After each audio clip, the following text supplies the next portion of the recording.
Welcome into NBC Sports Washington. We have a very special guest joining us. Not only is he an Xfinity Series champion, not only is he a multi-time Cup Series winner, but he's also NASCAR's most popular driver. Chase Elliott, driver of the 9 for Hendrick Motorsports. Chase, thank you for taking some time. I'd like to start with Talladega Superspeedway this past weekend. You were involved in one of the big ones. Somehow, some way, you worked your way back through the field and you scored a top 10 finish. But I know, given your point situation, that wasn't really the goal going in. With that being said, though, how would you handicap your weekend in Dega? Yeah, we definitely had an up and down day over there for sure. I think the biggest thing for us was just not getting any stage points. We were, outside the top 10 in both of those stages, and that just put us too far behind. Even with having a good finish at the end of the day, you can't recover from that. So. Our team did a good job putting our car back together well enough to at least go and drive back up to where we did. I actually thought it was really about as good there at the end as it was at the beginning. Just couldn't get our way back through there. But yeah, it definitely could have been a lot worse, I guess. And I'm glad that we made it through all the wrecks. Speaking of stage points, I'm curious, have you and Alan Gustafson, your crew chief, have you guys kind of strategized and planned around that since the implementation of that to try to get those stage points throughout the race? Because like you said, now coming up to the cutoff, stage points could mean the difference. Yeah, I mean, they've been huge. I mean, that's kind of been the name of the game, I feel like, the past few years. I thought that Alan was ahead of the curve on that when they first brought him in. We did a really good job of scoring stage points. I feel like in our first couple attempts at it in the past couple of years, but the best way to score stage points is just to have a fast car, and really the rest of it just becomes that much easier when you're fast.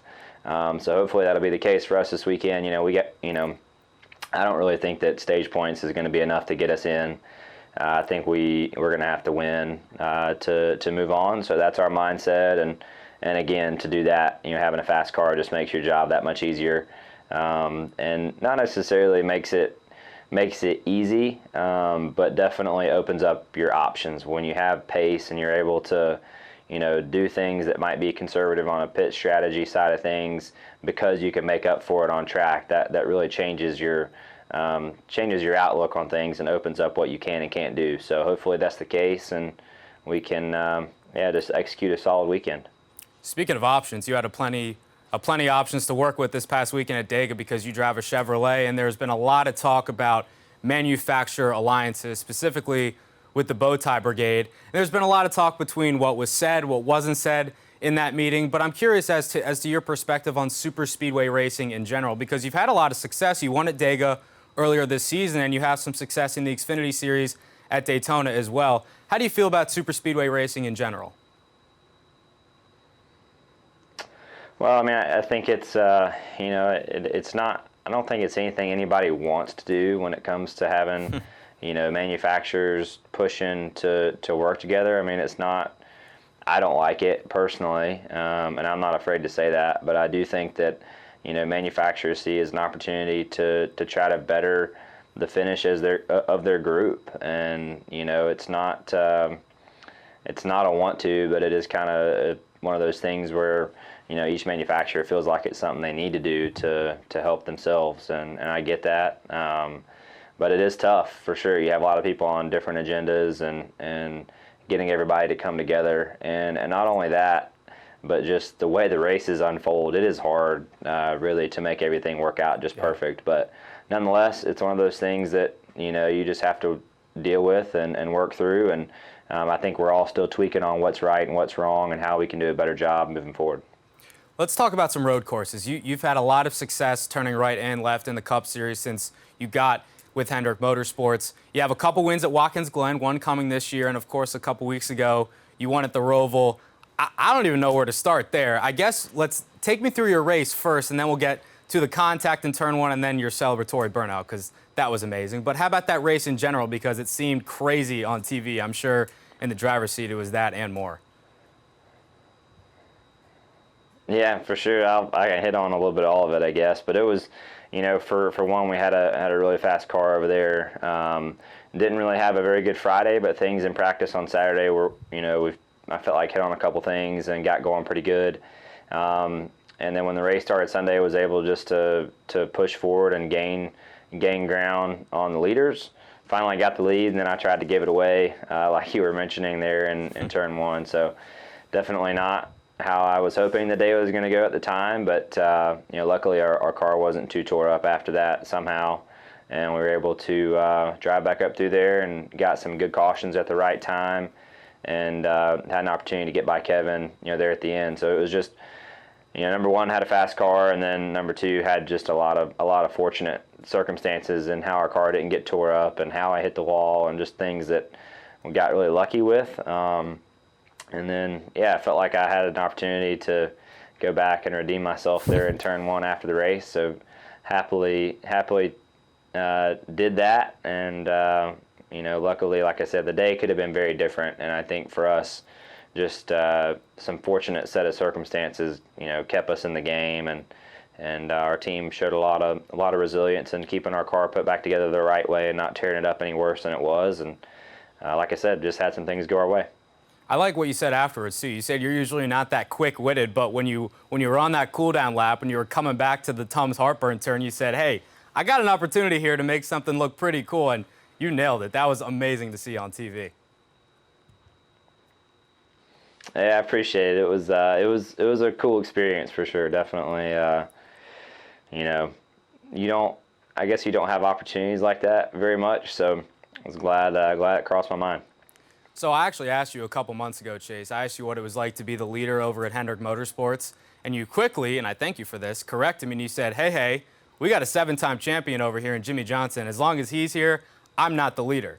So I agree with you on that, but when you look at the statistics, I mean, I feel like they speak for themselves, specifically this last season and obviously the last year and a half or so. It seems like you, Alan, and the 9 team over at Hendrick are really hitting their stride. Do you see it that way?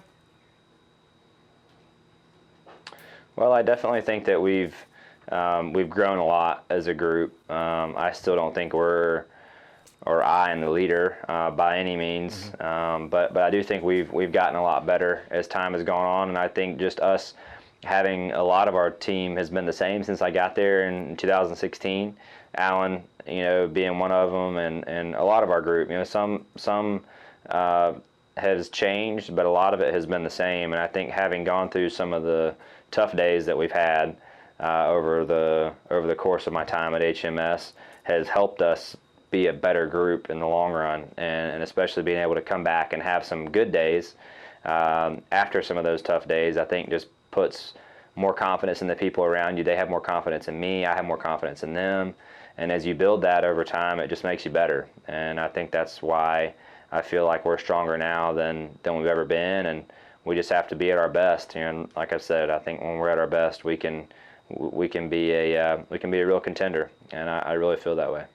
So although we're living in the moment, let's look to the future a little bit. 2020, we're obviously going to have pretty much the same rules package on track that we're seeing now. 2021, that's kind of the next-gen era that NASCAR is pretty much invoking for drivers, teams, fans alike.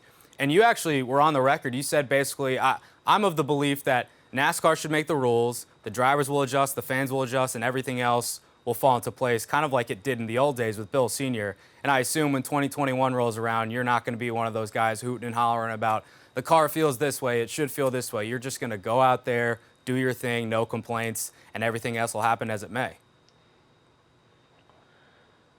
Yeah, I mean, I just, for me, I'm not in a position to make rules or know what's right or what's wrong, really, at the end of the day. So I just, I'm going to try to do my part, try to go fast, and whatever challenges we are faced with, from the driver's side, and then, from our team side, we'll just try to work through them. And there's always going to be areas that you're trying to push and make better. And there's, really, I just see 2021 as opportunity to kind of hit the reset button in some ways, and really just, for us as a team, we need to look back and just say, hey, look, this is how things are going to be laid out. This is what we need to do to take advantage of certain areas, because that's what your competition is going to do. And we just need to make sure we're ahead of the curve on it, and we can set the standard for the rest of the field, I hope, and can go and be the first one out of the box and have some success and get things started off right. But still a long ways off, and much more important things right now for us this weekend in Kansas, and that's the focus right now.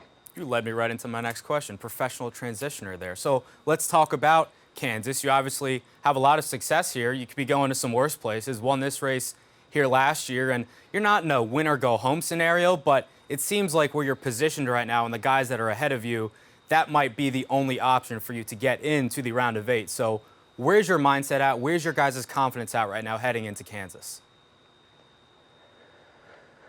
Yeah, I mean, I think for us, I kind of think we are in a position where we have to win. I just don't see, I don't know the exact points of the people around us, but I think we're 20-something points back, which, the people that are really the entire top 12, I feel like are pretty solid cars, teams and drivers. And honestly, most of those guys just don't really crash or really have mechanicals, or you just don't see a lot of that stuff nowadays. You might have a one-off here or there. I know we did at Dover with a mechanical, but I mean for some of those guys to make mistakes or take themselves out of the race, I think are pretty slim. And frankly, you'd rather just beat them straight up anyway. So I think for us, we need to go to Kansas with the mindset of trying to win, and I just don't realistically see us gaining that many points on the people around us and pointing our way in. So I think our mindset needs to be be aggressive and try to have a fast car, and that makes the rest of it a lot easier. All right, let's end with a couple fun questions. I know you're best friends with Blaney. He won this weekend at Dega. You're also in that crew with Bubba. But earlier this season at Daytona, let me get this straight. They didn't invite you to Hawaii, and then they didn't invite you to Disney World. What's up with that? Do I need to have a word with them or something? You definitely need to have a word with them for sure. I did get invited on their trip this December, but I'm unable to go. But they were kind enough to extend the invitation, so I appreciate that. Well, how nice of them. And you were recently in Russia with Blaney, I think over one of the Cup off weekends. Is that right? Yeah, we did. Went over there, and just to go see a different part of the world. It was, just a fun adventure. Really, have enjoyed doing a lot of travel in the past few years, and just seeing new places and have the opportunity to go. And just felt like I need to go see it while I can. I can't leave without getting this dig at you. I can't help but notice that your hat is not an Atlanta Braves hat, because you guys did not advance to the NLCS, did not advance to the World Series. Meanwhile, us here at NBC Sports Washington, we're basking in the glory because our Washington Nationals are on to the World Series, and we swept the team that you guys gave up 10 runs to in the first inning. So that's all I'll say there, Chase. Yeah, I appreciate that. As much as it pains me, I was actually happy to see the Nationals move on. I'm pulling for them, I think, over the other ones. Certainly couldn't pull for the Cardinals, so definitely not a Yankees fan. So I'd like to see Houston and the Nats. I think that'd be a good series, some great pitching, and I think they would match up really well. Well, hopefully, I guess that makes two of us, right? I'm rooting for the Nats. Thanks for rooting for the Nats. I'm sure that the Braves and the Nats will have some solid matchups throughout the next few years in the NL East, because you guys got some great talent down there. And obviously, you're from Dawsonville, Georgia, so I'm sure your dad, Bill, will be pulling for him, too. I hope so. We'll see. All right, well, Chase, thank you so much for joining us. Really appreciate the time. Good luck this weekend at Kansas and the rest of the season. We'll see you down the road. Yeah, I appreciate it. Thanks.